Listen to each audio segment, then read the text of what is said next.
5 seconds, 2 seconds, ready. Sir, the coal mining industry is a sick child. An attempt is being made by this bill to increase the coal development rebate and inject some health into that sick child. This remedy, in my opinion, would have limited effect, far as pointed out by the previous speaker. The problems raised by the condition of the coal industry are of a wider and different nature and need solution on a wider canvas. It has already been pointed out that the World Bank promised a loan of $35 million to the coal industry with the condition that matching rupee finance should be forthcoming from the industry itself. It is some time now that promise was made by the World Bank, but because the local coal mining industry has not been able to raise the rupee finance, the sum promised by the World Bank has not been utilized so far. This is an effort now by the government to give some inducement to the local coal mining industry to invest more money in plant and machinery by raising the development rebate. But then the coal industry is faced with a peculiar situation. The demand in this country for coal, the potential demand and the actual demand is of a very higher order. The production falls far short of the potential demand, but then we find that there is glut, there is stock piling of low-grade coal at the potheads, which leads to many complications. Therefore, the government, while trying to inject this incentive in this mining industry, should be aware of the other connected problems, because life is an integrated whole. Modern economic life also is an integrated whole.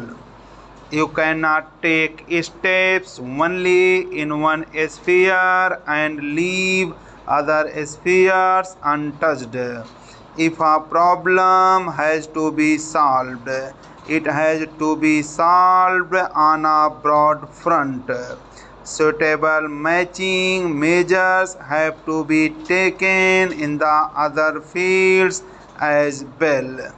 This concession, no doubt, is large, but as the previous speaker has rightly pointed out, we do not know what amount of money, what amount of rupee finance this concession will make available to the coal mining industry in the next 3 or 4 years. In the absence of figures in this respect, we seem to be in the dark. Why has the dollar loan advanced by the International Bank for Development not been utilized so far? Moreover, for raising internal finances, it is not proper to assume that the coal mining industry should tap only its own resources. Modern mining is really carried on by the finances advanced by commercial institutions, banks, financial institutions, investment institutions, and the like. Now in India, these banking institutions have not so far got a developed technical wing. It is difficult for them to know what the condition of the mining machinery and plant in a particular mine is. It is difficult for them to assess whether in future a mine, in spite of some investment, would be a paying preposition or not, whether a mine would be in a position to pay back the loan after some time or not. In the absence of that technical wing, in the absence of accurate knowledge of coal mining, these financial institutions are at a disadvantage because when they do not have this knowledge, they naturally do not like to take any risk. Therefore, even if the state governments would give the permission required under the mineral concession rules, even in that situation, I do not feel it would be possible for these coal mines to raise adequate matching rupee finance. How is then the situation to be tackled? There is a coal board which is having a technical wing and which possesses expert knowledge of mining machinery and mining conditions. One of its duties is to judge the efficiency and the future profitability of a mine. Now, if the technical know-how that is at the disposal of the coal board is somehow connected with the private commercial institutions, in that case it may be possible for the coal mines to raise the matching rupee finance.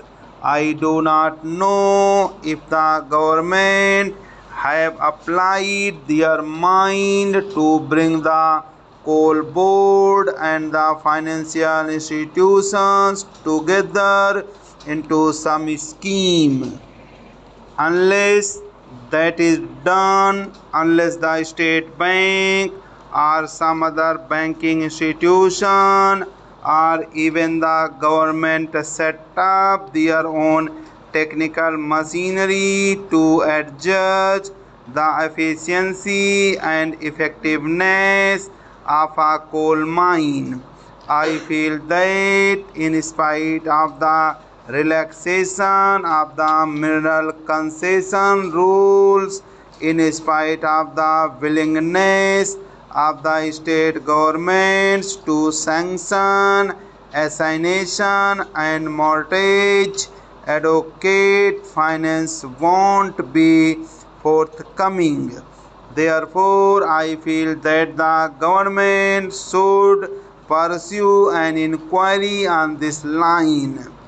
Sir, while these remedies may be suggested, if we take the economic situation in the coal industry, that is, if we take into account the fact that there are private coal mines in the coal industry in India, it seems that the only solution of the problems of the coal industry is nationalization.